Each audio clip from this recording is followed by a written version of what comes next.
नमस्कार दोस्तों, स्वागत है मेरे YouTube channel Indian Ayurvedic doctor पर। दोस्तों मैं हूं आपका दोस्त MKS माइसनी।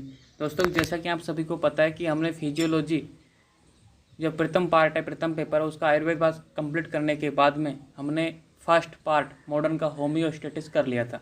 आज हम सेकंड पार्ट करेंगे, मतलब सिलेबस वाइज चल रहे हैं अपन कोशिका।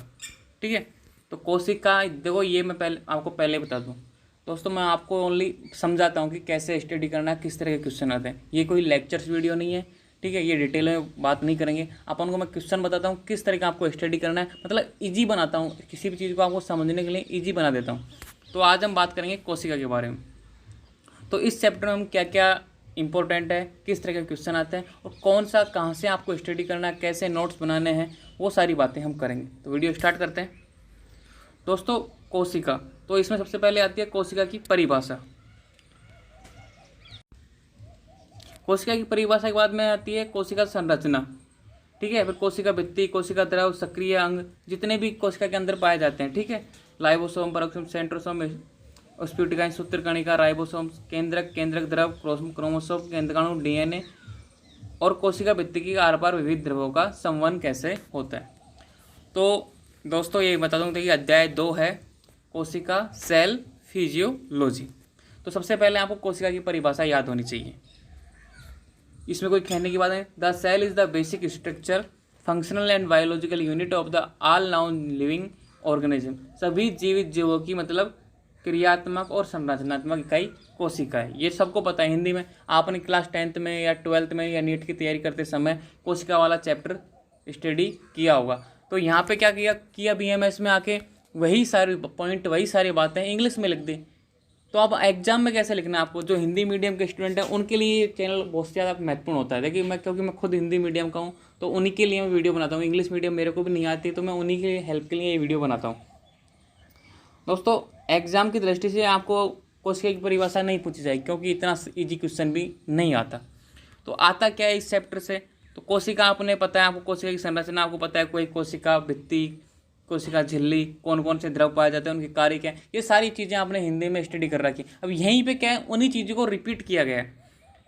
कैसे, जैसे कि कोशिका संरचना कैसी है भाई, कोशिका सेल स्ट्रक्चर कैसा है, इसकी कोशिका भित्ति पाई जाती है, फिर कोशिका द्रव है, फिर केंद्रक है, ठीक है। अब देखो कोशिका भित्ति के बारे में बताया गया है इसमें, तो मैं आपको बताऊंगा नहीं कि क्या है, बस आपको बता रहा हूँ कि ये सारी पुरानी बातें हैं, उनको बस इंग्लिश में लिख रखी है। तो स्टूडेंट डर जाता है कि इतना बड़ा सिलेबस है, कैसे स्टडी करूँगा। ऐसा कुछ नहीं है, देखो वही सारी चीज़ें हैं। अगर आपके पास नीट के अपने तैयारी करते समय नोट्स होंगे, उनको रीडिंग मार लो, या फिर 10th या 12th की कोई भी बुक आपके जहाँ पे कोशिका वाला चैप्टर है हिंदी में, जहाँ आप समझ सकते हो इजी वे में, उसको स्टडी कर लीजिए, आपका कोशिका वाला चैप्टर हो जाएगा।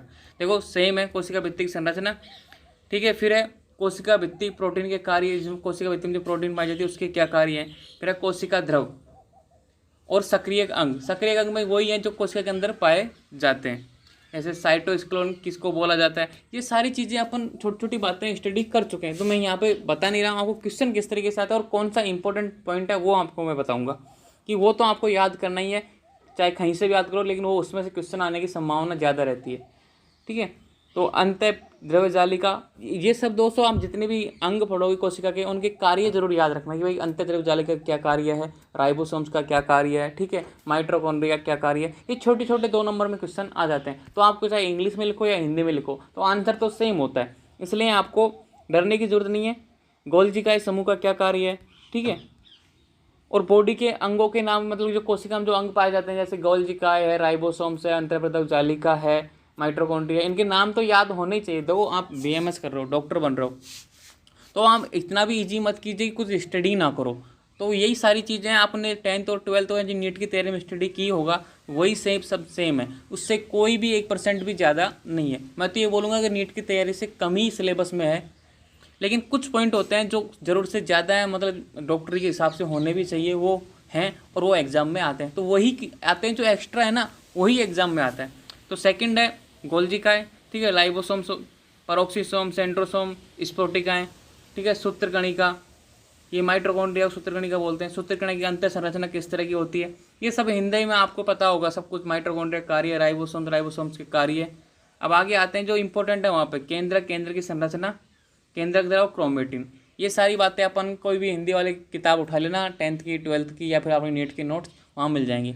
अगर आप इंग्लिश में अच्छे हैं तो इंग्लिश तो आपके सामने ये बुक है ही। आपको ये इसकी नोट्स की PDF चाहिए तो वो मिल जाएगी आपको, मुझे मैसेज कर सकते हैं, डिस्क्रिप्शन में आपको सारी चीज़ मिल जाएंगी, मुझसे कैसे कॉन्टैक्ट कर सकते हैं।